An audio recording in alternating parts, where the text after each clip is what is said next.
नमस्कार साथियों, okay biology YouTube channel पर आप सभी का स्वागत है। आज हम एक कक्षा 11 के छोटे से टॉपिक पर चर्चा करते हैं कि माइटोकॉन्ड्रिया को अर्ध स्वायत्तशासी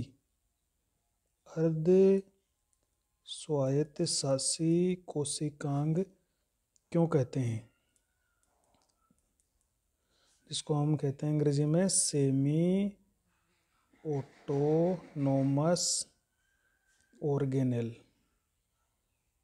तो इसको सेमी ऑटोनोमस ऑर्गेनेल या अर्ध स्वायत्तशासी कोशिकांग क्यों कहते हैं। तो अर्ध स्वायत्तशासी कोशिकांग दो ही कोशिकांग है, एक तो हमारा माइटोकॉन्ड्रिया और एक है क्लोरोप्लास्ट। ये दो ऐसे कोशिकांग है जो अर्ध स्वायत्तशासी कोशिकांग कहलाते हैं। तो हम चूंकि माइटोकॉन्ड्रिया पढ़ते हैं तो पहले माइटोकॉन्ड्रिया के बारे में पढ़ते हैं। तो माइटोकॉन्ड्रिया में इसको अर्ध स्वायत्तशासी कोशिकाएं या सेमी ऑटोनोमस ऑर्गन इसलिए कहते हैं क्योंकि माइटोकॉन्ड्रिया में स्वयं का खुद का डीएनए है, अर्थात खुद का केंद्रक है बोल देंगे उसको, और स्वयं के राइबोसोम पाए जाते हैं। तो इसलिए इसको स्वायत्तशासी कोशिकाएं तो इसलिए कहते हैं क्योंकि इसमें माइटोकॉन्ड्रिया में स्वयं का डीएनए, वो डीएनए जैसे नग्न गोलाकार डबल स्टैंडर्ड डीएनए है द्विरुजुकी डीएनए, क्योंकि ये नग्न डीएनए होता है, इस पर केंद्रक झिल्ली नहीं होती है। और स्वयं के 70S राइबोसोम पाए जाते हैं जो कि प्रोक्रिएट राइबोसोम की तरह होते हैं। तो माइटोकॉन्ड्रिया में स्वयं का डीएनए और स्वयं के राइबोसोम उपस्थित होने के कारण ऐसा संभव होता है कि इसको स्वायत्तशासी कोशिकांग कहते हैं। अब ये जो डीएनए है, ये जो इसमें स्वयं का डीएनए है, तो ये क्या करता है, इसका जो डीएनए है वो स्वतंत्र रूप से प्रतिकृति, इसको रेप्लिकेशन कहते हैं, अर्थात अपना डीएनए है वो अपने समान नए डीएनए का निर्माण कर लेता है, उसको प्रतिकृति या रेप्लिकेशन कहते हैं, डीएनए द्वारा नए डीएनए बनना। तो इनका डीएनए है वो स्वतंत्र रूप से प्रतिकृति कर सकता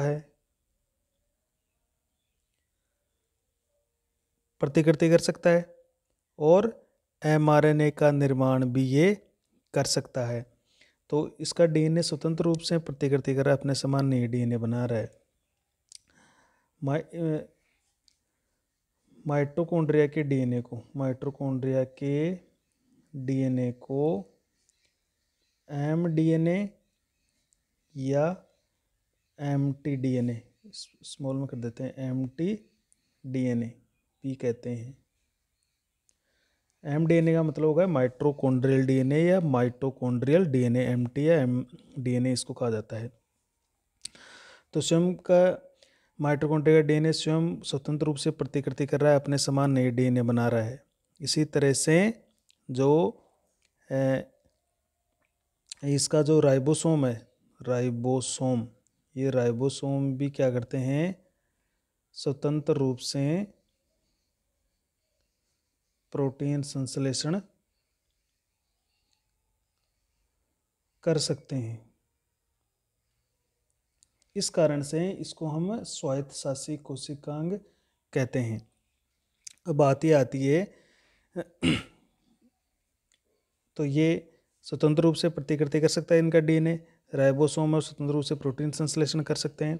अतः माइटोकॉन्ड्रिया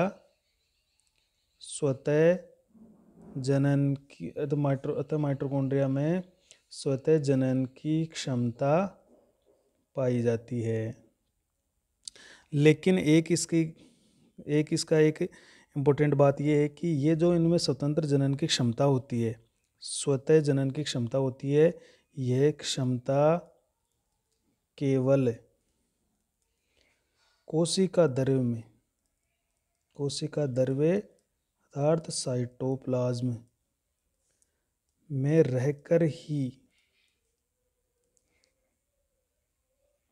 यह क्षमता केवल कोशिका द्रव्य या साइटोप्लाज्म में रहकर ही प्राप्त होती है। अर्थात में कह सकते हैं कि जब तक माइटोकॉन्ड्रिया कोशिका द्रव्य में नहीं होगा तब ये क्षमता ये अर्जित नहीं कर पाएगा। इसमें खुद में जनन करने की क्षमता होती है, खुद का डीएनए होता है, खुद के राइबोसोम्स होते हैं, खुद स्वतंत्र रूप से जनन कर सकता है। लेकिन जो ये स्वतंत्र जनन की जो क्षमता है ये कोशिका द्रव्य में ही संभव है। अर्थात ये स्वतंत्र रूप से संभव नहीं है, तो ये इसको चाहिए कोशिका द्रव्य। अतः इसको क्या कहेंगे हम, मतलब ये स्वतः जनन की इसमें क्षमता पाई जाती है, लेकिन ये क्षमता केवल कोशिका द्रव्य में रहकर ही इसको प्राप्त है, बिना साइटोप्लाज्म है इसके यह स्वतंत्र रूप से जनन नहीं कर सकता। अतः माइटोकॉन्ड्रिया को अर्ध स्वायत्त शासी कोशिकांग कहते हैं। अर्ध स्वायत्त शासी कोशिकांग कहते हैं, मतलब स्वायत्त शासी तो है ही है, लेकिन ये बिना कोशिका द्रव्य के संभव नहीं है। तो इस कारण ये जब तक कोशिका द्रव्य में नहीं होगा तब तक ये स्वतंत्र जनन नहीं कर पाएगा। स्वतंत्र जनन की क्षमता होती है लेकिन स्वतंत्र जनन नहीं कर पाता है। क्यों नहीं कर पाता है? जब तक कोशिका द्रव्य में नहीं है। तो इसको ये माइटोकॉन्ड्रिया है और कोशिका द्रव्य है, तो जब तक ये कोशिका द्रव्य में नहीं, इसमें क्षमता है लेकिन ये क्षमता तब तक ये प्राप्त नहीं कर पाएगा जब तक कोशिका द्रव्य में नहीं होगा। इस कारण ये स्वायत्त है लेकिन इसके बिना अधूरा है कोशिका द्रव्य की। तो इस कारण इसको अर्ध स्वायत्त कोशिकांग कहते हैं कि इसमें क्षमता है लेकिन ये जनन नहीं कर सकता।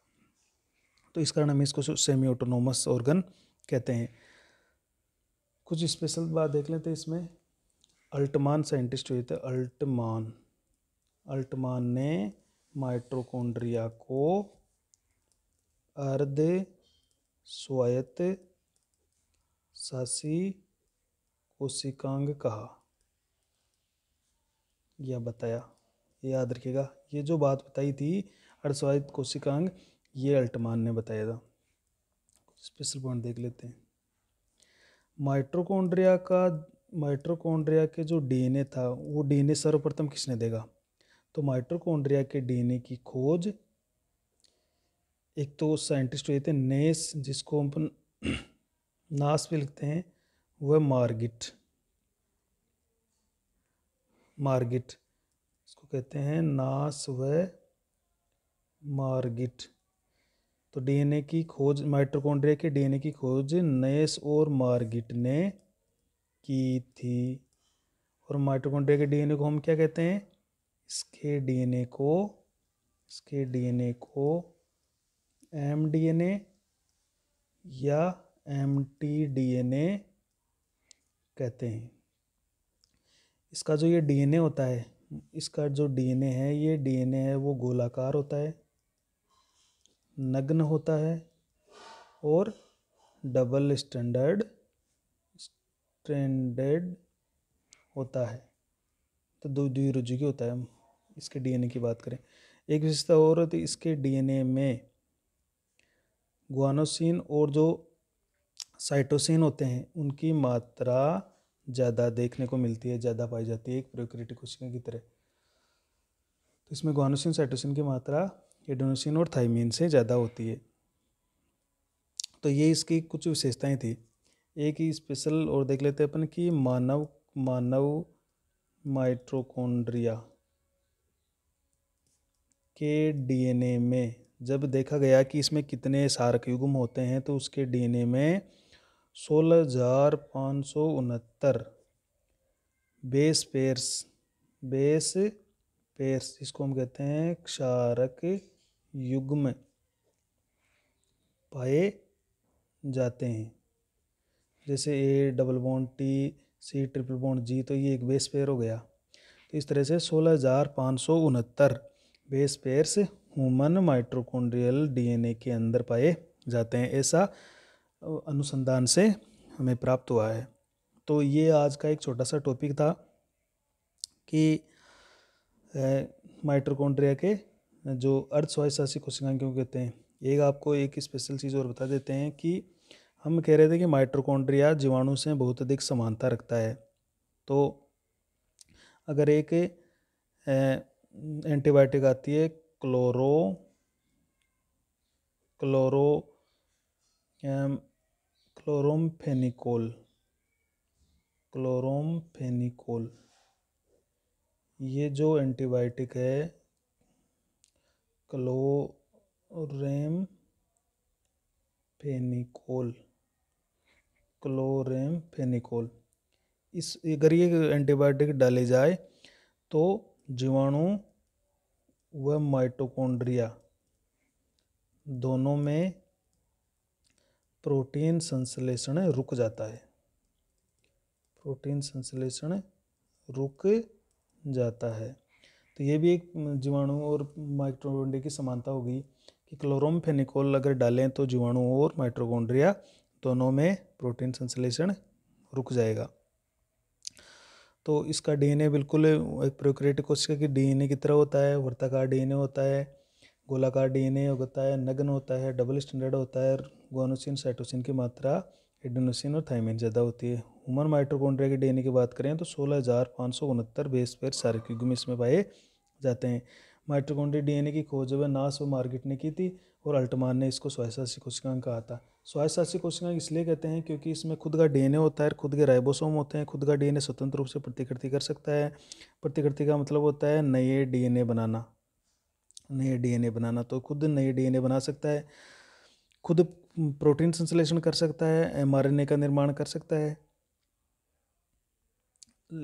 अब लेकिन ये जो क्षमता है, ये जो क्षमता इसमें तो पाई जाती है कि स्वतंत्र जनन कर सकता है, इसकी क्षमता पाई जाती है। लेकिन ये क्षमता कब अर्जित करता है? ये जब ये कोशिका द्रव्य में रहता है, तो रहकर ही कोशिका द्रव्य में रहकर ही इसकी ये क्षमता अर्जित होती है। इसको बिना कोशिका द्रव्य के ये संभव नहीं है। इस कारण इसको क्या कहते हैं? माइटोकॉन्ड्रिया को अर्ध स्वायत्त कोशिकाएं कहते हैं। अर्ध का मतलब होगा ये बिना कोशिका द्रव्य के पूरी तरह से स्वतंत्र नहीं है, अपना स्वतः जनन करने के लिए इसको कोशिका द्रव्य की आवश्यकता होती है। इसलिए यही हुआ कि ये अजीक्यूरेटिक कोशिका का पार्ट है, कोशिकाओं के महत्वपूर्ण और स्वतंत्र रूप से जनन कर सकता है। अब ये जनन कैसे करता है कि जो पूर्ववर्ती माइटोकॉन्ड्रिया होते हैं उन माइटोकॉन्ड्रिया में डीएनए का रेप्लिकेशन हो जाता है, नए डीएनए बन जाते हैं, प्रोटीन बन जाते हैं और उसके विभाजन से नए नए माइटोकॉन्ड्रिया बनते जाते हैं। तो पूर्ववर्ती माइटोकॉन्ड्रिया के विभाजन से ही नए माइटोकॉन्ड्रिया का निर्माण होता रहता है। तो आज के लिए हम एक छोटा सा टॉपिक पढ़ेंगे, नेक्स्ट वीडियो में माइटोकॉन्ड्रिया के संपूर्ण कार्य पढ़ेंगे।